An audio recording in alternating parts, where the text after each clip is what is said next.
right, guys. I'm here in the Bahamas, disrupting my vacation because I just have to speak on the 11 fights that I just saw with no knockouts.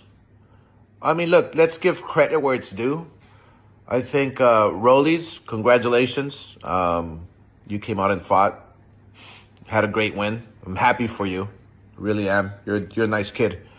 Teofimo was the only one that probably came out and tried to entertain the fans with what he had to work with, you know? And I feel bad for Turkey. I really do. He's paying all this money to the fighters, okay?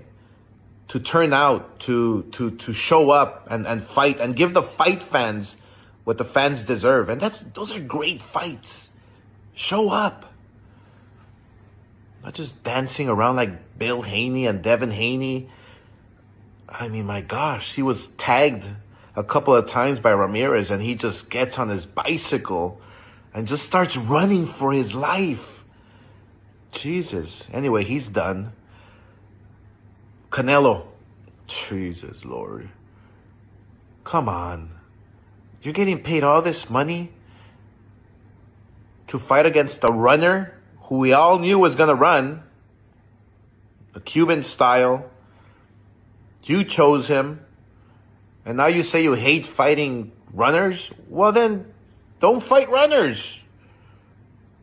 We all know who we want to see you win against. That's Benavidez. Go up against Benavidez. Fight Benavidez. He won't run. What's wrong with that? It's a good fight. All right. Let's talk. So, Oscar De La Hoya, we talked about this on live, but I'm going to dig a little bit deep into it. And I seen Joel and Diaz say Devin Haney need to retire. So what a lot of these Mexicans is trying to do is they trying to deflect off Ryan Garcia. The question is, do Ryan Garcia need to retire? You know what I'm saying? That's the question. You can say about Devin Haney performance, say what you want to say about his performance, right? But we know Ryan Garcia has not touched a world title, a fake or Reggie title, a real world title, and Rollie ain't no 3-time world champion. Rollie has won 1 belt, and a lot of people feel like he didn't really deserve to beat Ishmael Barros for that belt to begin with. But credit to him, he was willing to get in the ring and fight Alberto Puello for the title. He just popped time, you know. And we forget quicker. I mean, we forgive quicker than we forget. So, you know, De La Hoya, some old Devin Haney. No, nigga, let's talk about your fighters. All 3 of your fighters lost in the main event, right? Or all 3 fighters lost on that main card. You know, let's talk about that. Your fraudulent stable of fighters.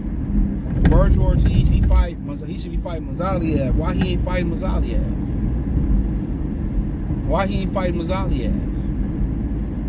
This nigga talking about, yeah, me and Bud spoke, and he told me he ain't coming back down. Nigga, okay. So if you really want a world title, why don't you go fight Mazaliev? They know Virgil Ortiz ain't shit. They know it. It's a world title. That man begging to get a world title shot. He begging like, come on, let's fight. They seen what he did with Tim Tszyu with one hand, and they say, you want some of this Mexican ass Ortiz? Oh, no. I don't even know how to say no in Mexico. No mas. No mas. No mas. Now they want to make it about Devin Haney. No, y'all, we know y'all Mexicans stay on code, and I admire that. But we ain't gonna keep it on Devin Haney. What about Ryan Garcia? He been on that shit for years. That's what y'all don't know. Y'all think it's an isolated incident. He been on that good cushion Osterine. He been doing party. If you catch my drift, he been doing party. He been doing them lines. He been a crackhead. He been a head. This has been out there for 4 or 5 years. But a person that like to blame snack, you had a snack on your shirt. You was a snack sponsored fighter early in your career. You probably found out Victor Conti was like, well, you niggas got to get invited. I pay for it. That nigga said, no. I can't be in the snack program. Y'all praise Triple G so much, you know. It's funny, if a nigga got kicked out of Snack, it'd be all over. Dan Refio, if we left ESPN, wrote this little bitty ass article about Victor Conti kicking Triple G out of the Stack facility because he was too fucking lazy. So when niggas be like, oh, miss Triple G, miss these nuts. How about that? Nigga was a fraud. I've always said that he was fraudulent. But ain't nobody want to listen to me. You can tell by the matchmaking he was fraudulent. But what about Ryan Garcia? Couldn't be Rollie without the Osprey. Couldn't pull the trigger. Didn't trust his conditioning. Mentally wasn't stable. Started crying after the fight. Nigga, what you crying for? You knew what it was. You know, people be acting like they lies turn into the truth. No, you can't manifest a lie into the truth, nigga. It's a lie. So De La Hoya, talk about how it's over for Ryan Garcia. Talk about how it's over for Ryan Garcia. Yes, talk about how it's over for Ryan fucking Garcia. No Osterine. With the Osterine, couldn't get a world title. Without the Osterine, ain't gonna get a world title. What is going on here? Oh, the light out.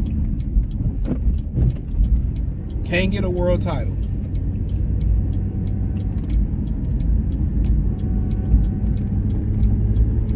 Don't y'all find that funny? But no, man, let's talk about Devin and what Devin ain't doing, and Devin won. Let's talk about the bitch who got dropped and fought like a hoe for the rest of the fight. Couldn't pull the trigger, didn't believe in his left hook, didn't believe in his conditioning, didn't believe in his chin. When he was on that shit, he couldn't take a punch. But y'all tried to manifest, speaking down on bad Devin Haney. Manifest, oh yeah, Devin is trouble. Devin. And guess what happened with De La Hoya for telling lies, for telling half-truth, clap that ass. When them fucking women was clapping your ass in that hotel room with your fishnets on, you know, they was clapping your ass. Clap your ass Thursday was nothing but a bunch of lies. Some of the stuff there was some truth, but a lot of lies. His lies was what he was leaving out. So y'all can all act like Ryan Garcia didn't take a drug. We seen the results. You can have people say, well, I don't see the. Of course you don't see the difference because you don't know nothing about performance-enhancing drugs. Just think about it this way from a mental aspect of it. If you going to fight a dude, you got 100 soldiers with you, 100 people with you, you're going to feel way more confident about your chances, right? But you going to fight a dude, you get, you know he got 100 niggas waiting on you and it's just you. It's a whole different ball game. That's what steroids like. Nigga, I got 100 people with me. I got all them Verizon people with me. But now you don't have no people with you. Now you got to go to war by yourself. You got to be Rambo. You got to be A-Sign. I'm a one-man army A-Sign. I never been taken out. I keep MCs looking out.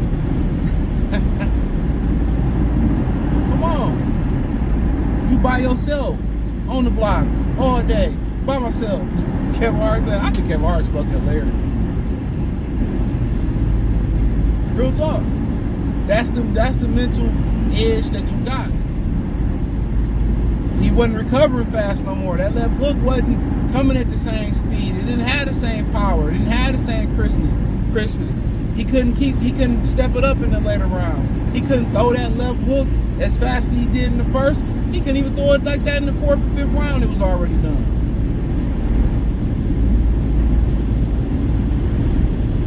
Everybody knew he was on drugs. It's funny how everybody know things in the media. We know who the racist motherfuckers is. We know who the pet offenders is. But a lot of these dudes get on wax. They get on the internet, or they get on Fight Hype, Fight Hub, or they do it in the media room, and they act like it ain't true. They act like it ain't true. Because they want to keep that access, and they want to keep that access. Niggas is cheaters, bro. And I understand people really not understanding how it works. They associate performance-enhancing drugs just with steroids and having big muscles. But to understand how the anatomy works, your muscles come from recovery. Your growth, your muscles is about recovery. So yes, you have to lift, you have to train. When you in boxing, recovery, that's the number one thing. If you cut the weight, the top things is cutting the weight and maintaining as much lean muscle mass as possible, which is your strength. Another thing is, what Ryan was benefiting is recovery. I can work hard as fuck, recover 20 times faster, you know, and go. Think about it. In the ring, I'm boxing, I get in my corner for a minute, my recovery feel like a minute, feel 3 or 5 minutes for me in recovery. I get back in the ring, I'm fresh. Your minute that you recovering, it feel like 30 seconds if you doing it natural. I'm taking that shit, my minute, pow, pow, and I don't have to cut the weight. I didn't have to lose I came in almost 4 pounds off weight. I didn't got to cut the weight. They left a lot of truth out of there. It don't matter if your Devin took the money. You still had you had the advantage of weight.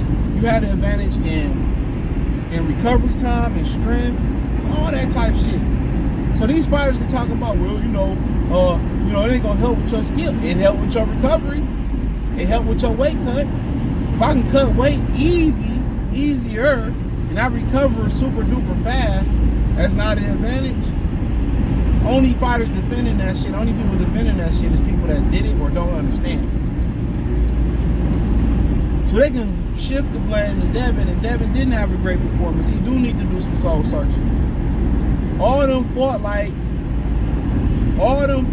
and they was coming off a lot of layoffs too, but all of them fought like they were scared to lose something. They fought scared to lose. There was a lot of promises made, a lot of rendezvous made, and they fought scary, and they lost them all.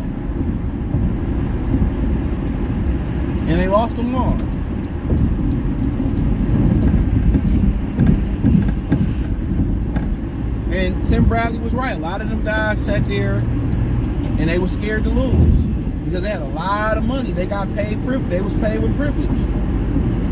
That's what happened when you give somebody all this money. They're not gonna fight with the same hunger, like, okay, this is my last meal. No, they're gonna fight like a rich motherfucker. They're gonna fight like a wealthy guy. Then you got more money on the front end coming too. If I fight again, I'm gonna get 30. They said Devin and Ryan was gonna get 30 million apiece to fight again. You think they gonna fight with savagery? Hell no. They gonna fight not to lose. They gonna fight not to lose. So that's all I pretty much had to say. Hopefully y'all enjoyed it, man. Thumbs up the video, share the video, subscribe to the channel. The subscribe button is the bell icon button. Hit the link in the description. Follow me on X, Instagram, Spotify, Kick, Twitch. Join the Patreon. Check my Free Game 89 channel out, my Detroit channel out. All that's inside the link tree. Appreciate the love and support. Let me know what your girls and guys think in the comment section. Check out the Boxing News playlist.